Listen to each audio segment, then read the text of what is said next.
Pak Prabowo kalah dengan Pak Jokowi, kami bertempur berdua. Ya, dia marah sama saya. Ya tapi ya, saya bilang, wah faktanya ya ini, kita mau apa gitu. Disitulah saya lihat kebesaran jiwanya dia.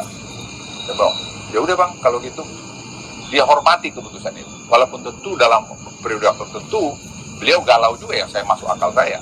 Tapi kemudian dia mau bergabung lagi dengan Pak Jokowi, dan kebesaran jiwa Pak Jokowi juga mau mengambil dia.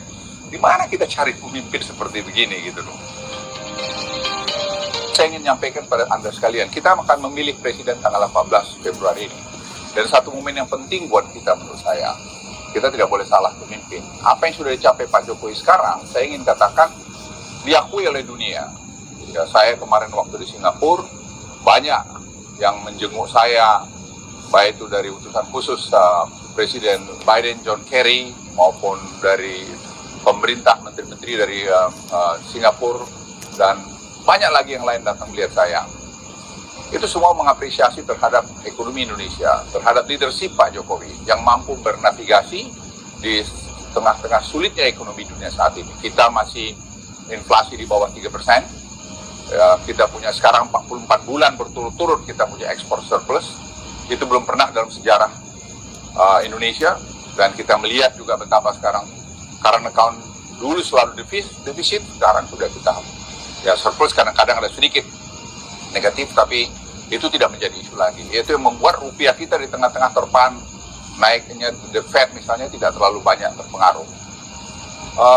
Cadangan devisa kita yang terbesar sepanjang masa 146 miliar kalau dan tahun ini, tahun depan mungkin kita akan bisa dekat ke 200 miliar.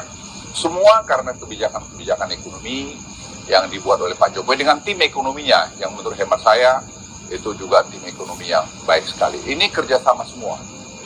Salah satu program yang menonjol itu adalah hilirisasi yang diakui dunia, dan di teman-teman negara berkembang di Afrika sekarang mencontoh kita, dan mereka tuh bingung kenapa Presiden Joko Widodo berani melakukan menyetop ekspor daripada raw materialnya ke negara-negara maju. Saya jelaskan, kita masalah survival, kita harus menikmati rakyat Indonesia harus menikmati nilai tambah itu, dan ini keberanian Pak Jokowi melakukan itu. Dan kalau kita lihat juga infrastruktur, banyak yang mengkritik mengenai kereta api cepat Jakarta-Bandung tidak jalan sekarang, semua orang menikmati. Tentu masih ada kurang di sana-sini, tidak mungkin itu seperti balik tangan sendiri. Dan kemudian saya lihat hilirisasi siwit, rumput laut. Tidak ada mungkin, untuk sedikit sekali bangsa ini yang tahu bahwa sekarang terjadi satu perubahan yang luar biasa. Ini program tidak jangka pendek, jangka menengah, panjang. Nah, ini diskusi semacam ini kan perlu keberlanjutan. Tidak mungkin selesai zamannya Pak Jokowi, dan tidak mungkin juga selesai semua pada zaman presiden akan datang. Oleh karena itu kontinuitas menjadi kunci, keberlanjutan menjadi kunci. Tidak perubahan-perubahan. Perubahan itu kita mulai dari nol lagi. Mulai dari nol lagi itu saya mengalami 10 tahun sebagai pembantu presiden, sebagai kepala staf presiden, dan sebagai menteri berbagai jabatan. Tidak gampang. Yang ngomong-ngomong itu ya hanya omong-omong aja. Coba dilakukan. Saudara-saudara sekalian, diskusi ini yang saya tawarkan beberapa kepada calon presiden itu dan wakil presiden itu, tapi yang merespons sangat positif dan langsung juga dengan langkah-langkah dia adalah Pak Prabowo. Berapa kali saya menyampaikan kepada kami ada begini, beliau datang. Beliau datang ke kami dan beliau mengirim timnya ke kami dan berbicara dengan tim kami.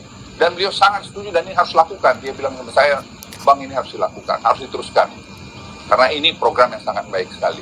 Ini saya pikir perlu presiden yang paham dengan ini dan mau melakukan ini. Jangan pula nanti robah ganti yang lain, mengganti lagi. Kita riset sampai 4 tahun mengenai siwit ini. Atau lebih malah mungkin. Dan sekarang kalau mau dibongkar lagi, kapan kita mau maju? Ingat, bonus demografi kita itu hanya berjalan sampai 2030. Setiap tahun kita lengah, setiap tahun kita kehilangan momentum. Sehingga kita tidak bisa keluar nanti dari middle income trap, dan kita tidak bisa nanti jadi negara high income country, dan tidak bisa juga nanti kita $10.000 per kapita trajectory yang kami lihat untuk sampai 2030. Jadi ini yang saya sampaikan. Jadi saya sampaikan kesimpulan saya, saudara-saudara sekalian, sebangsa tanah air. kita pilih orang yang tepat menjadi Presiden Republik Indonesia. Tanggal 14 yang tepat, saya pribadi memilih Pak Prabowo, alasan yang sangat sederhana, berkelanjutan. Dan dia punya spirit NKRI yang bagus, dan dia membuktikan keberhasilan dia yang lalu. Itu tidak dapat diungkiri. Itu dari saya, pesan dari saya sekali lagi Luhut Binsar Panjaitan, pilih Prabowo, karena menurut saya dia pilihan terbaik untuk presiden pada saat ini. Di Pacemo